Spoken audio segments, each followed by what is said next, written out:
Hi guys, welcome back to my channel. Today I'm going to show you how to use this app, how to set video ringtone on Android.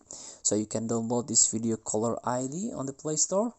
But watch the ads. There's a lot of ads in this application. So first thing to do, select language. You can use English. Next, this is like introduction, finish. So you can set the permission here. You can set one by one. Here you can continue after you set one by one. So you can choose video ringtone from here. You can tap here. So you can, so this is for example the video. So you can set this theme.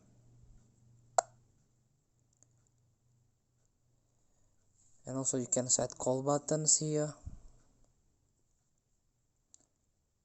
And this is the preview. So please feel to try. So thank you for watching. Don't forget to comment, like, and subscribe. Also, click the button below. See you in the next video.